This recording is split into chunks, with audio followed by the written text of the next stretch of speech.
Seperti yang sudah disampaikan di awal pada teori evolusi milik Charles Darwin, dalam bukunya Origin of Species, evolusi dapat terjadi karena adanya seleksi alam. Nah, kira-kira apa sih penyebab dari adanya seleksi alam?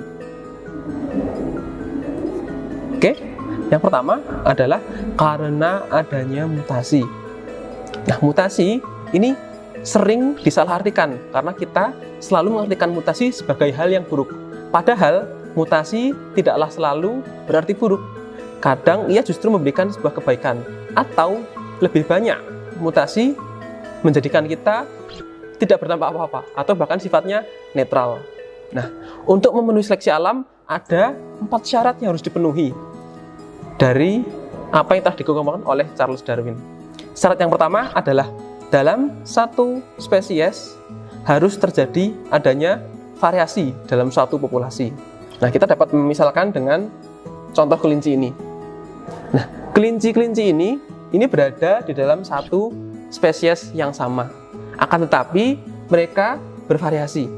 Nah, jadi syaratnya adalah dalam satu spesies, dalam populasinya harus memiliki variasi. Ada yang berwarna hitam, putih, belang hitam putih, dan putih. Yang kedua, syaratnya adalah dalam suatu populasi spesies yang sama, tidak seluruh anggotanya dapat bertahan hidup hingga masa kematangan atau usia produktif. Misalnya, para kelinci ini terlihat sedang bersembunyi ke dalam lubang gitu ya, dalam gua. Nah, di sini misalnya ada mangsa gitu, sebuah burung hantu memangsa para kelinci tersebut. Akan tetapi tidak seluruh kelinci dapat kesempatan untuk bersembunyi. Kita lihat misalnya di belakang sana ada kelinci hitam yang tertinggal. Nah, ia dapat menjadi kemungkinan bahwasanya ada kelinci yang mengalami kekurangan fisik. Nah, kelinci-kelinci semacam ini dialah yang akan diburu oleh burung hantu, sehingga ia tidak dapat bertahan hidup dengan baik. Nah, di lain hal, selain adanya predator, kelinci tidak dapat bertahan hidup karena misalnya ada penyakit ataupun hal lain, misalnya diburu oleh manusia. Nah, syarat yang ketiga adalah harus ada sifat yang diunggulkan. Misalnya, ada kelinci berwarna putih dan berwarna hitam. Di malam hari, kelinci yang berwarna putih akan lebih terlihat daripada kelinci yang berwarna hitam. Sehingga burung hantu tersebut akan lebih mudah memangsa kelinci berwarna putih. Sehingga kelinci berwarna hitam dapat bertahan hidup lebih baik daripada kelinci berwarna putih. Nah, syarat yang keempat, ini adalah syarat yang paling menentukan, yaitu adalah harus ada pewarisan sifat dari generasi ke generasi. Nah, salah satu penyeleksi paling umum dari setiap organisme adalah bagaimana betina memilih pejantan. Di sini kita dapat melihat jika di malam hari tadi keunggulan kelinci berwarna hitam tidak terlihat pandangannya oleh burung hantu, sehingga betina akan lebih memilih kelinci yang mampu bertahan hidup. Otomatis kelinci-kelinci ini di masa depan akan didominasi oleh kelinci berwarna hitam, karena betina kurang menyukai kelinci berwarna putih karena ia tidak dapat bertahan hidup lebih baik daripada kelinci yang berwarna hitam. Nah, begitulah mekanisme seleksi alam dalam menyebabkan evolusi, perubahan generasi ke generasi dari yang bermacam variasinya menjadi variasi baru sesuai dengan lingkungannya, dengan alamnya, sehingga itulah disebut dengan seleksi alam. Dari bahasan mengenai seleksi alam tadi yang sudah kita bahas, kita dapat menelisik kembali teori-teori dari para tokoh evolusi, dari Darwin dan juga dari Lamarck yang paling terkenal tentang evolusi jerapah. Kalau di Lamarck ada prinsip use and disuse, pakai dan tidak dipakai. Konsepnya kalau dari jerapah adalah ada jerapah yang berleher pendek karena dia harus meraih ranting pohon yang tinggi untuk mencari makan. Dia harus menjulurkan leher. Dengan semakin ia menjulurkan leher, lehernya bertambah panjang. Sehingga keturunannya, anak-anaknya berleher panjang. Nah, kalau Darwin, ia tidak setuju dengan hal tersebut. Darwin lebih percaya bahwa ada ikut andil alam dalam proses evolusi, sehingga ia menyebutnya dengan seleksi alam. Kalau Darwin, dalam konsepnya pada jerapah, dulunya ia percaya jerapah memang ada variasinya. Seperti tadi syarat pertama, harus ada variasi dalam satu spesies. Ada jerapah berleher panjang dan berleher pendek. Nah, dalam persaingannya mencari makan, jerapah berleher panjang ini lebih menang daripada yang berleher pendek. Akhirnya yang berleher pendek ini harus berkurang. Sehingga sekarang kita hanya dapat menemui jerapah yang berleher panjang. Tapi muncul kembali pertanyaan baru. Apakah hanya faktor makanan saja yang menyebabkan proses evolusi itu terjadi? Jawabannya adalah tidak. Coba teman-teman lihat video di bawah ini. Bawah ini ya, coba perhatikan. Kita dapat melihat ada dua jerapah yang saling bertarung. Nah, terlihat ya di sini, mereka bertarung menggunakan lehernya. Seakan-akan lehernya ini adalah sebuah cambuk. Nah, teman-teman kalau bermain cambuk gitu ya, cambuk yang panjang dan cambuk yang pendek, lebih sakit yang apa? Cambuk yang panjang. Nah, cambuk yang panjang ini otomatis akan lebih menyakitkan, lebih mampu melumpuhkan yang pendek. Nah, kira-kira nih, mereka cambuk-cambukan ini untuk apa sih?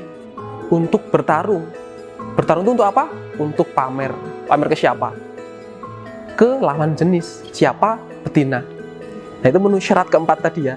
Harus ada sifat yang diunggulkan.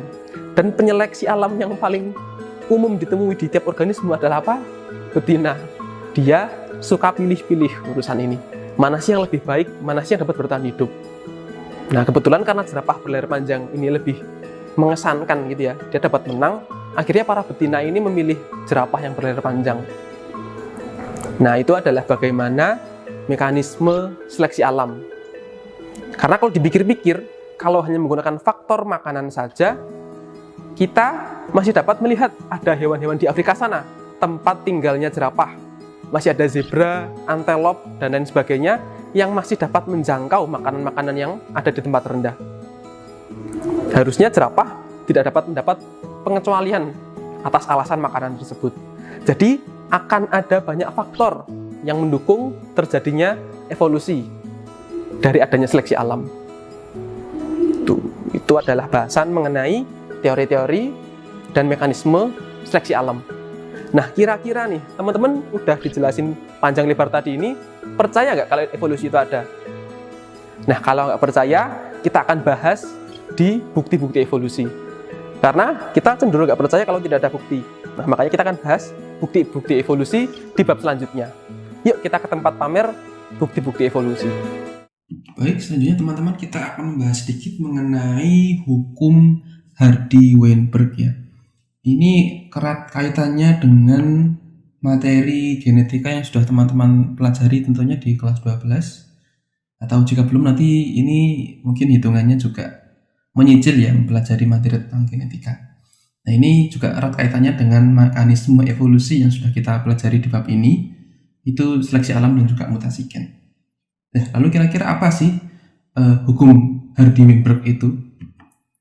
Jadi, hukum ini adalah hukum yang menyatakan bahwa frekuensi alel atau gen dan frekuensi genotip dalam suatu populasi akan tetap konstan ya, yakni berada dalam kesetimbangan dari satu generasi ke generasi lainnya, kecuali apabila terdapat pengaruh-pengaruh tertentu yang mengganggu kesetimbangannya.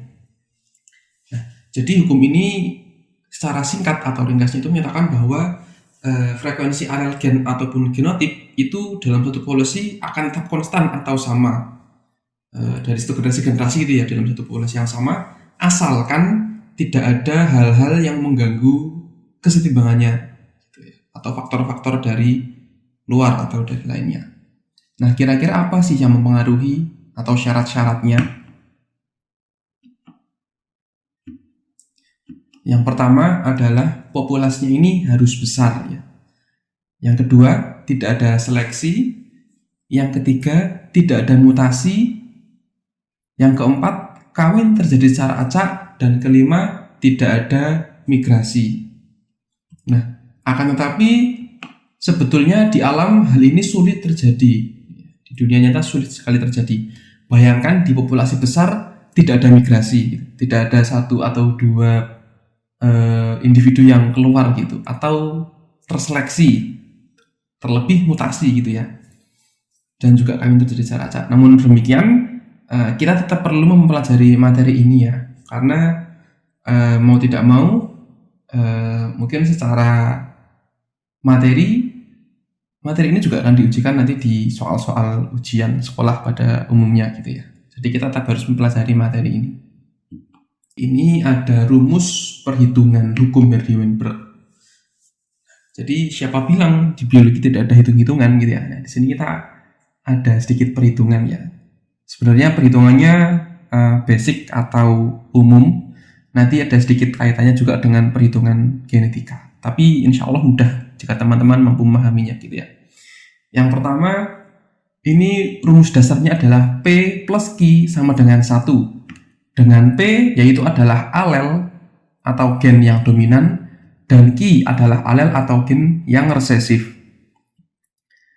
Kemudian jika kita kuadratkan gitu ya, P plus Q di dalam kurung kuadratkan sama dengan 1, maka akan muncul rumus yang baru, yaitu P kuadrat plus 2PQ plus Q kuadrat sama dengan 1. Nah, ini apabila dijabarkan pengertiannya, maka P kuadrat ini adalah genotip dominan homozigot ya. Yang 2PQ ini adalah genotip dominan heterozigot gitu ya. Dan yang selanjutnya yang Q kuadrat ini adalah genotip resesif homozigot. Oke, paham ya teman-teman? Kita akan beralih ke contohnya. Kita langsung ke contoh soal mungkin yang mudahnya ya. Dari 100 juta populasi manusia yang ada, 9% diantaranya merupakan orang albino. Nah, lalu berapakah orang yang tidak albino? Gitu ya. Orang yang tidak albino ini bisa kita konotasikan sebagai orang yang normal gitu ya. Nah, kita cari dulu hal-hal yang kita ketahui dari soal tersebut gitu ya. Diketahui bahwasanya Q kuadrat tadi ya, kita kembali flashback tadi bisa kita lihat Q kuadrat tadi mewakili yang resesif gitu ya, atau resesif homozigot. Kenapa? Karena albino ini merupakan sifat yang resesif gitu ya, maka kita tuliskan di sini Q kuadrat sama dengan 9%. Apabila didesimalkan maka akan bernilai 0,09 gitu ya. Kemudian populasinya 100 juta. Nah, kita breakdown atau kita pecahkan satu ya. Albino tadi adalah apa? Resesif. Nah, kalau di kode mungkin A kecil gitu ya di genetika. Kemudian kodenya tadi adalah Q kuadrat. Kemudian orang yang tidak albino kan juga bisa muncul dari orang yang normal tapi membawa gennya ya, atau normal karier. Ini kode genetikanya mungkin A besar A kecil gitu ya. Jadi dia membawa si A kecilnya ini, maka disebut dengan karier gitu ya. Kode dalam rumusnya tadi adalah 2PQ gitu ya. Kemudian yang normal biasa, yang dia tidak membawa gen albinonya, normal biasa, yang berarti dia adalah dominan homozigot. Berarti kode genetikanya A besar itu dilambangkan dengan P kuadrat. Nah, dari yang sudah kita berikan stabilo kuning ini dapat menunjukkan bahwasanya ini adalah persentase orang yang kita cari gitu ya. Yang orang tidak albino itu berarti dia adalah orang yang normal karier 2PQ, dan juga orang yang normal biasa yang bukan karier, yaitu P kuadrat. Maka yang ditanyakan adalah P kuadrat plus 2PQ itu berapa sih gitu ya. Maka jawabannya adalah karena Q kuadrat sama dengan 9% yang berarti 0,09, maka jika kita akarkan gitu ya Q-nya, maka Q sama dengan akar dari 0,09, maka Q-nya adalah 0,3 gitu ya. Karena kita sudah menemukan Q-nya, maka kita bisa mengetahui P-nya. Ingat tadi rumus pertama atau rumus awalnya adalah P plus Q sama dengan 1 gitu ya. Maka apabila kita tukar tempat gitu ya, P maka sama dengan 1 min Q ya. P sama dengan 1 min 0,3 yang berarti P-nya adalah 0,7. Nah, karena kita sudah mendapatkan nilai Q dan nilai P, maka kita tinggal memasukkan dalam rumus besarnya gitu ya. Nah, tadi kan karena yang ditanyakan adalah P kuadrat plus 2PQ, maka tinggal kita masukkan nih nilai P dan nilai Q-nya ke dalam rumus tersebut. Yang berarti 0,7 ini atau P kuadrat itu dicari. Kemudian 2PQ ini 2 dikali 0,7 dan 0,3 yang kemudian dikalikan dengan jumlah populasinya. Nah, didapatkan nilai yang demikian gitu ya. 0,49 plus 0,42 dikalikan 100 juta orang gitu ya. Sehingga didapatkan nilai akhir bahwasanya orang normal atau orang yang tidak albino, yaitu orang yang normal biasa dan normal karier, itu jika dihitung ada sekitar 91 juta orang gitu. Paham ya teman-teman ya di sini ya. Nah, ini kurang lebih hukum Hardy-Weinberg akan membahas seputar ini. Nanti soalnya akan kembangkan lebih banyak lagi ya, nanti mungkin tentang golongan darah dan sebagainya. Nanti teman-teman silahkan pelajari lebih lanjut secara mandiri gitu ya. Kita beralih ke bab selanjutnya.